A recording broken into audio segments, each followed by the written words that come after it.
UP की policing और प्रशासनिक गलियारे से हलचल मची है और वहां से एक बड़ी खबर आ रही है। पिछले 4 साल से कार्यवाहक डीजीपी के भरोसे चल रहे उत्तर प्रदेश को अब बहुत जल्द अपना स्थायी पुलिस महानिदेशक यानी डीजीपी मिल सकता है। यूपी में 4 साल बाद स्थायी डीजीपी की नियुक्ति की प्रक्रिया अब तेज हो चुकी है।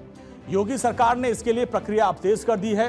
अब आप देखिए क्या क्या इसमें सरकार की तरफ से प्राथमिकताएं की गई हैं और कार्यवाहक का जो दौर रहा है, अब इसको लेकर अब स्थायी डीजीपी मिले, सरकार ने इसकी प्रक्रिया तेज कर दी है। यूपीएससी को अधिकारियों के नाम का एक पैनल भेजा है और योगी सरकार ने 1990 से 96 बैच के 30 से अधिक आईपीएस अफसरों का पैनल यूपीएससी को भेजा है।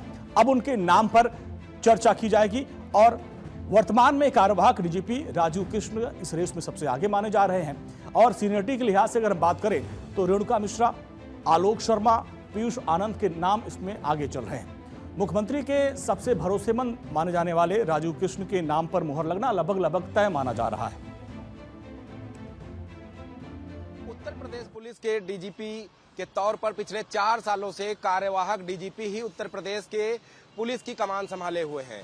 इसी बीच एक और खबर सामने आई है जिसमें साफ तौर पे कहा जा सकता है कि 36 वरिष्ठ आईपीएसों की सूची केंद्र को भेजी गई है और उनमें अगर हम बात करते हैं तो रेणुका मिश्रा का नाम सबसे ऊपर है। उसके बाद अगर हम देखें तो आलोक शर्मा है, पीयूष आनंद है और वर्तमान समय में उत्तर प्रदेश में कार्यवाहक डीजीपी के तौर पर काम कर रहे राजीव कृष्णा का भी नाम शामिल है। कहीं ना कहीं 2022 से उत्तर प्रदेश पुलिस को परमानेंट डीजीपी नहीं मिला है, जिसको लेकर कई बार विपक्षी दलों ने सवाल भी खड़े किए कि आखिर उत्तर प्रदेश को परमानेंट डीजीपी कब मिलेगा। अब इसी बीच एक सूची केंद्र को भेजी गई है। केंद्र की मोहर लगने के बाद उत्तर प्रदेश को 4 वर्षों के बाद परमानेंट डीजीपी मिल जाएगा। अब आप देखिए एक लिस्ट पूरी भेज दी गई है। अब नियम यह है कि यूपीएससी वरिष्ठता यानी सीनियरिटी के लिहाज से सर्विस रिकॉर्ड के आधार पर 3 अधिकारियों के नाम राज्य सरकार को वापस भेजेगी और इन्हीं 3 नामों में से मुख्यमंत्री को एक नाम फाइनल करना होगा। और वर्तमान में वरिष्ठता की अगर सूची पर नजर डालें तो कौन कौन से वो चेहरे हैं जो दौड़ में आगे चल रहे हैं, जो मुख्य दावेदार हैं, जरा उसको भी आप जान लीजिए। तो देखिए प्रमुख दावेदार है रेणुका मिश्रा, 1990 बैच की है, वर्तमान में डीजीपी मुख्यालय से अटैच है। 1 फरवरी 1967 में आंध्र प्रदेश में इनका जन्म हुआ था और आप देखिए ये इस दौर में सबसे आगे चल रही है। अब दूसरा जो प्रमुख नाम है, दावेदार है, वो आलोक शर्मा है। 1991 बैच के हैं, वर्तमान में केंद्र में डीजी एसपीजी है और इनके ऊपर भी माना जा रहा है कि दौड़ में है। जून 2026 में इनका रिटायरमेंट है। वैसे में दूसरा इसका अगला जो नाम है वो पीयूष आनंद का है। 1991 बैच के अधिकारी हैं, वर्तमान समय में डीजी एनडीआरएफ में ये तैनात हैं और ये भी इस दौड़ में आगे चल रहे हैं। तो ऐसे में ये जो बड़े नाम हैं इनके बारे में आपको दें। अगला जो नाम है वो है राजीव कृष्ण। कहा जाता है कि ये सीएम के काफी करीबी हैं, 1991 बैच के हैं, वर्तमान में यूपी के कार्यवाहक डीजीपी हैं और इस दौड़ में ये भी काफी आगे चल रहे हैं। जो अगला नाम है वो है पीसी मीणा और ये 1991 बैच के अधिकारी हैं, वर्तमान में डीजी जेल हैं। तो ये वरिष्ठता के आधार पर हम बता रहे हैं कि इनके अनुभव काम आ सकते हैं, इसलिए और ये इस दौड़ में काफी आगे नजर आ रहे हैं। यूपी में आखिरी स्थायी डीजीपी मुकुल गोयल थे, जिन्हें 11 मई 2022 को पद से हटाया गया था।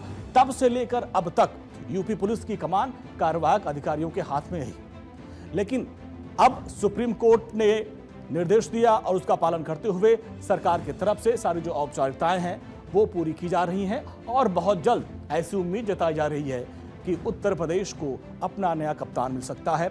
मंगलवार को राज्य सरकार ने 1990 से 1996 बैच के तमाम अफसरों के नाम भेजे हैं और जिन्हें 30 साल की सेवा पूरी कर ली है। अब आप समझिए कि जरा आंकड़े आपके सामने रखते हैं। मई 2022 जो यूपी को 5 कार्यवाहक डीजीपी मिले, अब उसमें आप देखिए डीएस चौहान 1988 बैच के थे, 13 मई 2022 से 31 मार्च 2023 तक ये कार्यवाहक डीजीपी के तौर पर इन्होंने काम किया। इसके बाद अगला नाम विजय कुमार का था, ये 1988 बैच के थे, 1 जून 2023 से 31 जनवरी 2024 तक ये कार्यवाहक डीजीपी के तौर पर इन्होंने काम किया। अगला नाम शांत कुमार का 1990 बैच के हैं, 1 फरवरी 2024 से 31 मई 2025 तक ये कार्यवाहक डीजीपी के तौर पर काम किया। अगला नाम राजीव कृष्ण का है, 1991 बैच के हैं, 1 जून 2025 से अभी तक कार्यवाहक डीजीपी के तौर पर ये कमान संभाल रहे हैं। तो ये वो अधिकारी हैं। अब माना जा रहा है कि बहुत जल्द नया डीजीपी यूपी को मिलने वाला है। अब डीजीपी की नियुक्ति के नियमों का पालन न करने पर सुप्रीम कोर्ट ने 12 मार्च 2026 को 6 राज्य, जिसमें आप देखिए वो कौन कौन से राज्य हैं, पंजाब, हिमाचल, अरुणाचल, गोवा, मणिपुर और मिजोरम को अवमानना नोटिस जारी किया था। और इस मामले में अगली सुनवाई 1 अप्रैल को है। अब देखना यह होगा कि 1 अप्रैल को सुप्रीम कोर्ट में यूपी सरकार का रुख क्या रहता है। तो अब इसमें देखते हैं कि नया डीजीपी कौन होगा, क्योंकि कई नाम हैं जो हमने आपको बताया।